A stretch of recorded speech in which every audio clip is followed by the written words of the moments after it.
MTN News, this is Montana This Morning. Good Friday morning. It's 5:30. Welcome to Montana This Morning. I'm Victoria Hill. Thank you so much for getting your day started with us. And we also welcome and wish Miller a good morning. Well, good morning to you too.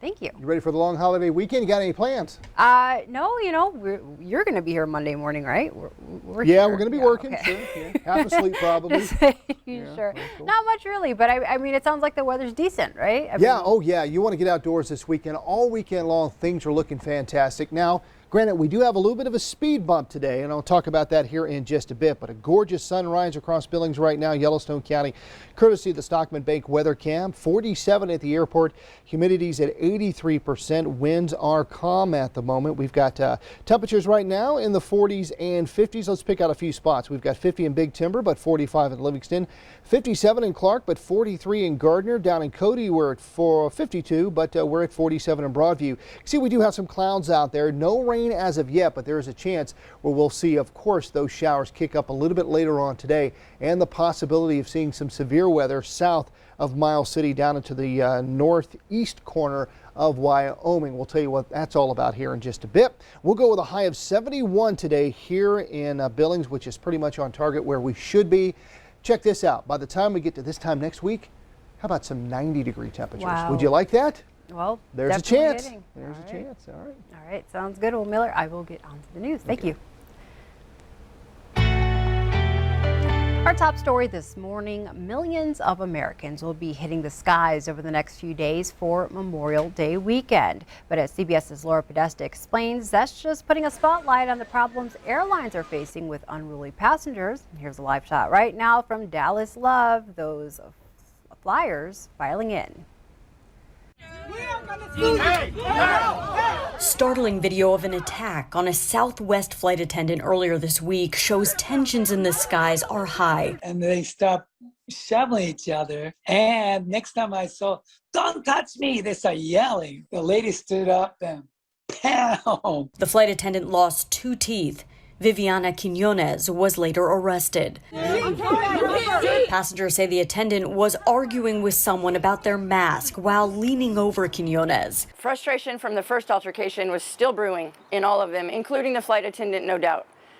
And so it just escalated very, very fast. The FAA says there have been 2,500 reports of unruly behavior in 2021, most related to the federal mask mandate. Typically, there are 100 to 150 formal cases per year. Being called names, being treated hostilely, having their lanyards pulled. Today is usually the busiest travel day of the Memorial Day weekend. AAA expects more than 34 million Americans to drive and 2.5 million to fly. Now to be able to go with really hardly any restrictions and be able to take my mom out is a blessing. Some are still getting used to the crowds. There are times where I am a little weary just because of the amount of people that are traveling. For those hitting the road, they'll feel a pinch in their wallet. The national average for a gallon of gas is $3.04, more than $1 higher than last year. Laura Podesta, CBS News. The average price of gas is the highest it's been in 7 years. Here in Billings, airport officials are recommending passengers arrive for their flights an hour and 15 minutes early. Now we go to Bozeman, where a new option for Montana travelers officially landed at the local airport. Southwest Airlines will begin offering flights to Denver and Las Vegas in early June. The airport director says Bozeman is one of the fastest growing airports in the U.S. He said he spent a decade trying to bring the airline to Bozeman, and he's happy to have them. 2 other people happy to be in Bozeman are the pilots that flew the latest Southwest plane into town. They are both Montana State University grads and said this was a full circle moment. It's been a dream for both of us for years. Sometimes I didn't think it would ever happen, but I guess sometimes dreams do come true. It just feels fantastic. It's kind of been full circle for us. We both learned to fly out here at this airport. I think we both did our first solo flights in the mid-'80s out here on the same runway. Bozeman will be the first airport in the state to offer flights with Southwest. Beartooth Pass will open at 8 o'clock this morning between Red Lodge and Cook City. Of course, that's always dependent on weather. Conditions can change quickly, especially during spring and fall. Officials say plan to have an alternate route just in case. In education news, Montana's political leaders are speaking out against critical race theory. In fact, the state attorney says teaching it in Montana schools actually violates state and federal law. Critical race theory is described as a look at how bigotry and bias infiltrated American institutions and shaped American life. Supporters say it's important to point out how race relations in the past have affected the present. But some fear it goes too far and begins from the assumption that racism occurs in all interactions. Montana Superintendent of Public Instruction asked State Attorney Austin Knudsen to weigh in after President Joe Biden's Education Department proposed possible grants to aid teaching history with a racially diverse perspective. Knudsen believes the theory may be unconstitutional. A lot of the components of critical race theory, when you dig into it, is forced speech. You will segregate yourself over into this area. You will segregate yourself and you will apologize or say these certain things. And that is clearly compelled speech that's prohibited by the First Amendment. Knudsen released a 25-page document which has the force of law criticizing the teaching method. The head of Montana's largest teachers union says the state attorney is politicizing school curriculum to the detriment of students. Each of Montana's 56 counties will soon have a piece of $200 million from the federal government to support recovery from the pandemic. The counties won't be allowed to use the money however they'd like. It's restricted to areas like supporting public health expenditures, replacing lost public revenues, and investing in water, sewer, and broadband infrastructure. The money will likely have to be used by the end of 2024. Cities and towns will also get federal funding. Billings is in line to receive somewhere between $14 and $20 million. Tribal leaders and the Environmental Protection Agency are investigating an oil spill on the Crow Reservation. Right now, the size of the spill is unknown, but it's coming from a pipeline used to transport crude oil from a wellhead to a central collection point. There are no known impacts or threats to surface waters. The spill is between Lodgegrass and Fort Smith. It's unclear which company operates the pipeline in question.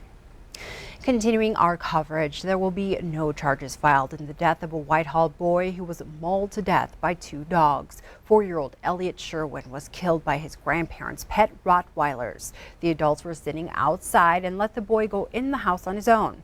They went to check on him about 45 minutes later and found him covered with numerous puncture wounds and lacerations to his arms, legs, and torso area.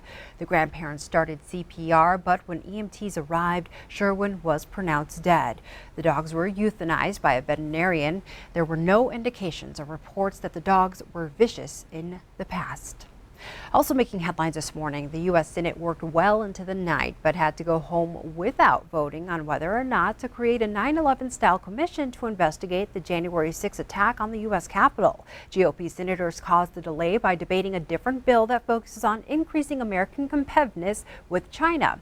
At least 8 senators requested up to an hour to discuss it. That means the procedural vote for the January 6 commission that was scheduled for Thursday will not happen until later today at the earliest. There is a chance no vote will happen before the long holiday weekend. Investigators are still working to determine what led 57-year-old Samuel Cassidy to gun down 9 coworkers in San Jose. A federal official confirms U.S. Customs officers had previously detained Cassidy after a trip to the Philippines in 2016. They noted he professed a hatred of his workplace and was carrying books about terrorism. President Biden is calling on Congress to pass a $15 minimum wage. He recently visited the Midwest to continue to stump for his infrastructure plan. CBS's Skylar Henry has more from the president's trip. Fabrication laboratory. After touring a community college manufacturing training center in Cleveland, Ohio, President Biden pushed his multi-trillion-dollar American Jobs and Families plans. Now's the time to build the foundation that we've laid, to make bold investments in our families, in our communities, in our nation. While there, he also focused on the economy and the middle class. After decades of workers getting a raw deal, it's time they be given a fair shake. Recently, President Biden slashed around $500 billion from his infrastructure plan, and now a group of moderate Senate Republicans have revealed their latest counterproposal. It sticks to the core infrastructure features that we talked to initially. It's a serious effort to try to reach a bipartisan agreement. The new GOP counteroffer includes spending increases for traditional infrastructure projects and also billions of dollars for broadband and electric vehicles. Republicans want to pay for their plan in part with user fees and repurposed COVID relief funds, while the president has called for a tax hike on corporations and the wealthy. We're not raising taxes. There's probably hundreds of billions from previous bills. That's more than we need. But the White House says most of the pandemic relief funding has already been allocated. President Biden had a brief call with Republican Senator Shelley Moore Capito Thursday morning, telling her he wants to finish a deal soon. Skyler Henry, CBS News, the White House. President Biden says he plans to meet with Senator Capito next week, and there's another group of Republican senators who want to talk to him about infrastructure. One key Senate Democrat, West Virginia's Joe Manchin, told reporters the GOP proposal is very, very good and a wonderful step in the right direction.